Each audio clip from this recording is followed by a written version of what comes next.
Most people think presentations are about slides, but great communicators know the truth. You are the presentation, and the slides just support you. Today, I'm going to show you how to communicate with confidence, clarity, and impact.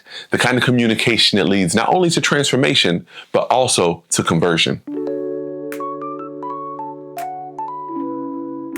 Welcome back to another Kingdom Legacy Blueprint video. My name is Juiette Payne, and I'm excited to have you here. If this is your first time, welcome.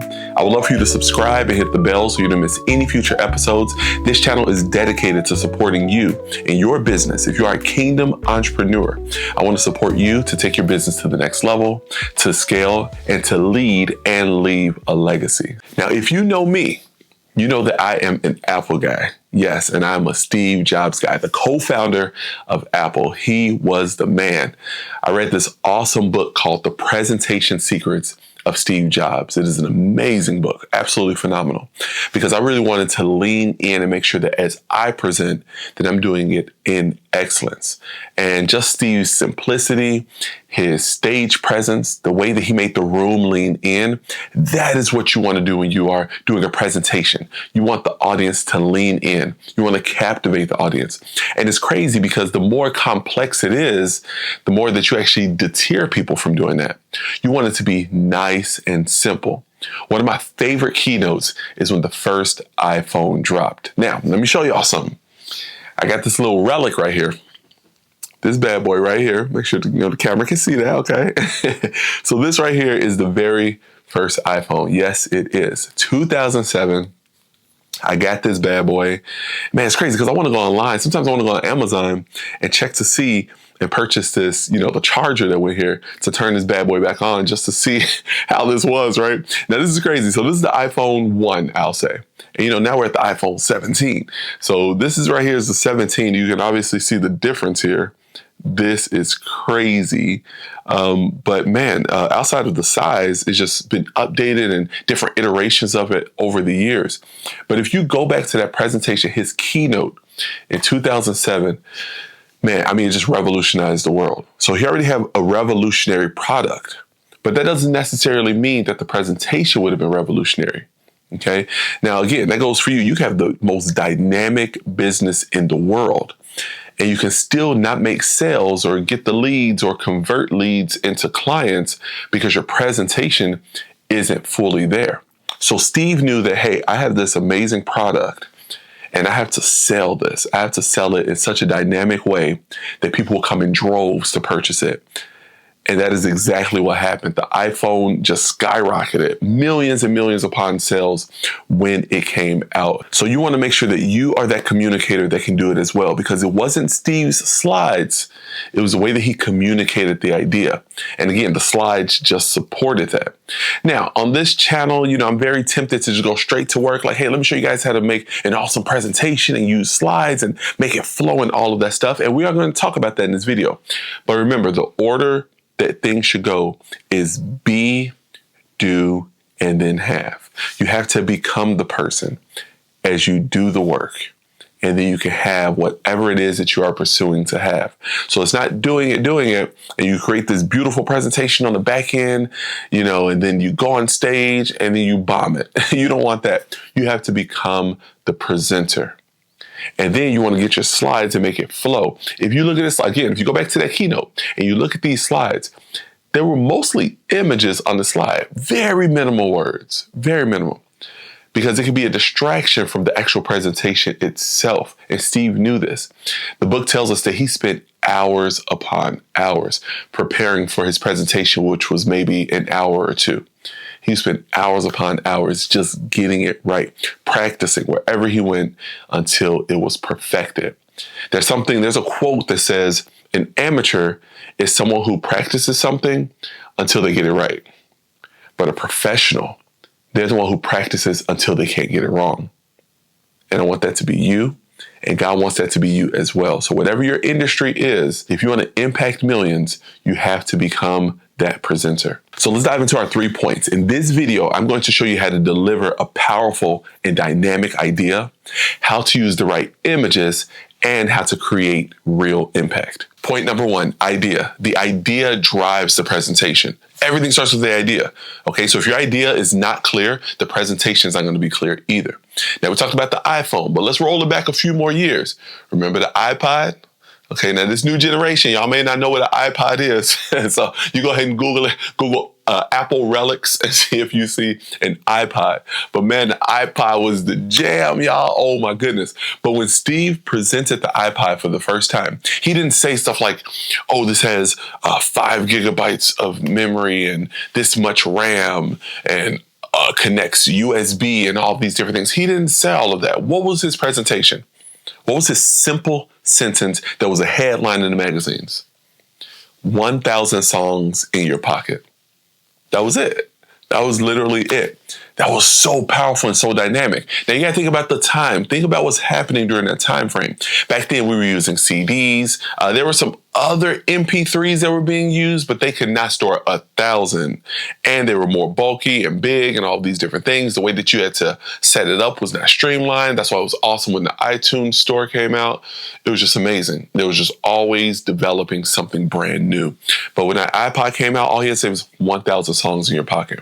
And right then and there, you're like, man, it's small, it's sleek, it fits in my pocket, my favorite songs. There may be some albums. I don't want the whole album. You know how it is when we listen to music, there's only a few songs on the album. It's like, these are our favorites, right?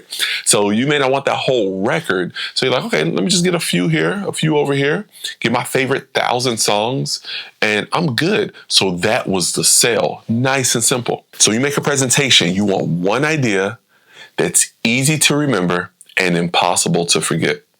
I'm gonna say that again for those in the back. You just want one idea. Okay, your presentation that you're doing, don't be all over the place.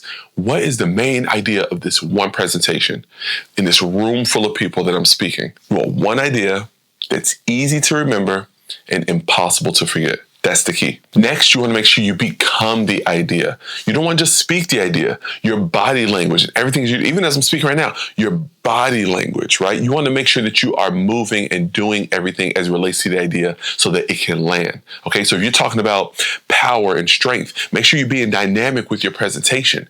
If you're talking about, being gentle and calm, make sure that you're speaking gently and calm and not brash and all of this stuff. You talk about being calmed down, it doesn't make sense. It has to match. So you have to become the idea. Some stage presence tips. You want to make sure that you slow down.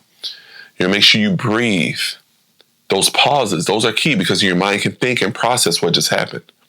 You want the idea to land. So the key words that are being said, you want it to be able to land and sit there so people can marinate on that, so it can resonate a bit. You want to stay on one idea and let it connect with your audience. Look at this slide here. It just simply says, simplicity is power. Okay, notice the background, it's not too much going on, it's not busy, it's just one solid color. And right there, bold in the center, simplicity is power. It's going to be a challenge for some of you, but if you can't express your idea in just one line, then you don't have your idea yet. I know that's difficult because a lot of us like to talk, but your idea should be able to be said in one line. 1,000 songs in your pocket. That is the whole presentation for the first iPod. That's it. And they made millions of sales. It's insane. So your idea should be that simple. When I do my coaching, when you jump into the Legacy Launchpad Challenge, in those first few days, the first thing we focus on is making sure that your mission statement is tight. You shouldn't have this extensive paragraph explaining to me what your mission is. You are going to lose me. If I was a third grader and you came up to me and I just met you and I asked you, hey, what do you do? And you can explain it to me in simple layman terms where I can fully understand it, and it's just one sentence and brief, that's actually going to make me jump out and say, whoa, can you tell me a little bit more? I'm really interested in hearing more about your business. Now you captivated me. Now I'm showing interest, and I may opt into what you have to offer me. Point number 2, images. See, images create and provoke emotion. In my business Digital Storytellers Academy with my business partner, Bakari Kamal, we teach about photography and videography. And when we do the photography day, we are teaching our students, hey, this image, this is just a still. It's not motion, it's not a video, it doesn't have a bunch of frames, it is just one still image. But it's so amazing how just one still image, one little snapshot in time can provoke so much emotion in us. It can be the gestures, it can be the coloring, it can be the lighting, it can be the angle, it can be the composition. All of these things come together to provoke an emotion in individuals. So again, going back to the iPod or the iPhone presentations, when he first presented the iPhone, for example, you just saw that one image on the screen, just one image and then a sentence right there next to it. And that was enough for people to go, man, this is phenomenal. And a little side note, going back to the words on the screen, it was very minimal. When he showed the image of the iPhone, he said that it was three things. He said it was an iPod, a phone, and an internet communication device. And he kept repeating it over and over. An iPod, a phone, a communication device. He just kept repeating it over and over to really drill the point in. But it's just something about the power of three. If you have just 2 points, that can feel a little weak, like something's missing. If there's 4 points or more, that can feel like, this is too much and now you're about to lose me. It's something about the power of three, man. I'm telling you, Father, Son, Holy Spirit, the triune God, he already knew what he was doing. So the three is key. You want to focus on that too. Just like in this video here, I'm talking about the idea, images, and impact. Okay, now let's get back to images. Now for my coaching clients, we have an online community where we gather monthly, and our last presentation was talking about how to make dynamic and simple presentations using Canva specifically. In that presentation, I showed them a slide example and showed them how simple the slides are. I'll go ahead and show on the screen one slide example. So if you notice here, there's not too much happening. You got black, you got one image, just a few words here, nice and simple. Nothing to distract. If anything, black will really have your eyes to hone in on whatever the positive space is. The black is the negative space, and your eyes will lock in on the subject of the image. So when you do presentations, don't add too much to it. You want your individuals to be able to lock in on the point that you are trying to drive. I also showed them this image here where it shows a room that is cluttered and a room that is clear. And I asked them, which one of these is your favorite room? Which one works? You comment below. Now, obviously, the majority, or actually all of them, said that the room that is more cleared out, that one just felt better. Why is that? Because it's clear, it's simple. There's no clutter in your mind. Your body is at peace. It feels good. That is the same thing with your presentations. You don't want too much going on. Now, I want to make sure to say this because we have all done it. We have all done it. Put a bunch of images on a presentation like it's a Christmas tree. Your images are not decorations. Okay, that's not what you're supposed to do. You want to use the images to provoke emotion. And then it's your words that's going to go ahead and activate the movement that comes after that. So you have this emotion that you're stirring up in individuals because you want to lead them towards something. You want to support them. You want to add value to their lives. And for them to really understand it, you want to use these images and use these words to draw them in. Okay. So don't be decorating it all crazy, having all the stuff all over the place. It is a distraction. I'm going to keep saying keyword. Do not distract in your presentation. That's why I love the idea of scaling. Even when you're scaling and doing presentations, complex systems don't flow. Everything has to be simple. I'm telling you, a lot of people hide behind their slides. A lot of people will just put a bunch of slides up and think that that's going to do the work. But again, you are the presentation. You are the one. You are the heart. You are the face. You are the voice. You are everything that is going to draw individuals. When Steve had his keynotes up on the screen and the presentation up, he was speaking to the crowd so confidently. Now keep in mind, remember, we're becoming the person.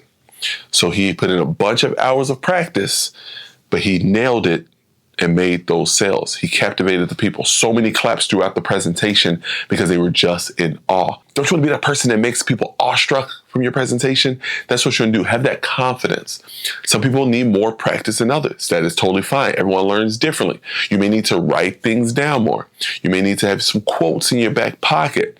You want to repeat things. Maybe you need to practice in front of someone. Whatever your method is, make sure you do everything on the back end. Become that person so that when you present, it will be effortless. Remember, the slides assist, but it's you that leads. Rhythm on the stage is key as well. Now, when you switch between slides, try not to say all the extra things like, okay, let's go to the next slide, or, okay, here we go. All those little filler words that we try to say because we're trying to figure out what to say. Let's not do that. As it moves over to the next slide, let that slide show for a bit. Put in these rhythms of pause. That's very important. Let them see the slide for a moment and then speak on it. Not a long, extensive pause or anything like that, but let the slides sit for a second and then start speaking on it. The more emotion that you are provoking in people, the more connected they will feel to you, and the more they will desire and move into action to whatever your offer is. And our third and final point is going to be impact. But before we dive in, I want to say thank you so much for sticking around and watching this video. I hope this has been beneficial, been such a blessing. And I want you to go ahead and pass this on to someone who comes to mind. I'm sure you're thinking of people, man, it'd be great if she saw this or if he saw this, watching this video to support their business as they are building God's kingdom in the marketplace. So go ahead and share this video, subscribe, like. Let's go ahead and build this community so we can continue to build God's kingdom through business. So now impact. Impact equals transformation. When you do a presentation, you want it to move people. You want to take them from confusion to clarity, take them from fear to confidence, take them from being stuck to taking action. And I want to repeat this. It's not the slides that's bringing the transformation. It is your message. And the slides are simply assisting you in that. Now, not only does impact equal transformation, it also equals conversion. Now, I want to make sure to clarify, because I have a lot of people, when it comes to business, they start feeling a little weird because they say, oh, I don't want to be salesy. I actually had a coaching client say, I don't want to be salesy. And you're like, okay, what does salesy actually mean? Now, when you're trying to sell something to someone, you are simply presenting to them something that can add value to their lives. Now, by salesy, they mean being pushy with it. You don't need to do that, because if you're laying out who your client avatar is, if you study them, see what their desires are, what their interests are, and create something that's going to add value to their lives, and you simply present it to them, you're not twisting their arm. We don't do that. There's no need for that. You are simply showing them, hey, I have this thing that will take you to the next level, that will transform you. And because you've impacted them, now that's where the conversion comes. So again, conversion is not manipulation. It is alignment. When your idea is clear, when your images are powerful, it's just going to be a natural flow from impact over to conversion. They're going to make that decision. They're going to decide, hey, I feel like this will really take me to the next level. That place where I've been stuck, they presented this so well. This is going to change my life for the good. That is your job as a kingdom entrepreneur, to impact people, to support them, to disciple them, to give them what they need to have a transformed life. That is your job. When you present from a place of clarity and confidence and purpose, people are not buying a product from you. They are purchasing the transformation that you are promising them. And since you built that relationship with them, you're building that trust, that connection where you're actually putting yourself in it, and they can see how genuine you are, how interested you are in them and their life changing. That's when they're going to become your client. Now, here's a practical Jobs-esque tip that I can give you. Before you make that call to action, before you lean in to go from this lead into that sale, you want to take moments to pause. Let everything soak in to the individuals. Let them really ponder and think. Give them the opportunity to think these over. Don't force it. No forcing. We don't need to do any of that, okay? So you let them think it over. And then you softly speak. That's something that Jobs did very well. At the end, he would speak softly, have those moments to breathe. All of that pacing, it's about pacing it. Let their minds really consider all things. Okay, I'm used to this. This is something new that can be a little scary, but you walk them through it. You're confident. You show them how it can transform their life. They're thinking about it. It makes more sense. And then they opt in. That's what you want to do. So again, none of this is forcing. You're just putting all the pieces together to make a powerful and dynamic presentation that's really going to show them who they can become. Okay, they are the hero. They are the ones who are going to change the world, and you are the catalyst. You are supporting them to become that person that is going to go out and do dynamic things. That is powerful. So remember, idea, images, and impact. This is the foundation of all great communication, not just the slides and the design and all of that. The foundation of great communication is to present that idea well. You use the images to evoke the emotion. And then from there, you lean in and let them know how you can impact their lives. And then from there, now they're going to impact the world. So you're just starting this whole flow, and it all starts from this amazing presentation. Something that I personally do when I do the Legacy Launchpad Challenge, when we have that final session, I like to show them everything that we've gone over, everything that they built in those few hours of us being together. We built something dynamic. And I create a presentation I present to them to show them the whole journey before they actually go into my coaching program, to really show them the transformation that can happen. Here's a couple of slides to show what this looks like. We'll have an image of the individual, the mission statement that we came up with together. We show where they were before, where they are now, what we've built out together. We show them the impact that they can make. And then from there, I show them their next steps, which will be to go into my coaching program. And now we can implement everything that we went over in the Legacy Launchpad Challenge. So that is the flow. And it is so much fun. Just seeing at the beginning, no clarity. No clarity. I just have this idea. What do I do with this? And by the end of it, they are fired up and ready to dive in and support the people that God has called them to serve. So if you're ready to present like a leader, communicate like a visionary, and create presentations that actually transform people, I implore you to visit kingdomlegacyblueprint.com so you can jump into my coaching program. We will go through the entire thing with your business. We will talk about, this is where you are at. These are the pieces that you should put together. And then we will walk hand by hand, side by side, and we will put this thing together. You will walk into the implementation phase immediately. It's going to be an awesome and dynamic time together. So again, go to kingdomlegacyblueprint.com to dive in, and I will see you there. If this video was a blessing for you, I want you to go ahead and subscribe, hit the bell, share this video, follow the podcast, all of those things, and spread the word. God is doing dynamic things through business in the marketplace. He is using his believers, y'all. It's starting right here. This is going to be a movement where we are going to change the dynamic of what business looks like in people's minds. We're going to be using biblical principles. It says his kingdom come, his will be done on earth as it is in heaven. That is what our purpose is on this earth. And it starts with you and your God-given idea. God bless you, and I'll see you in the next one.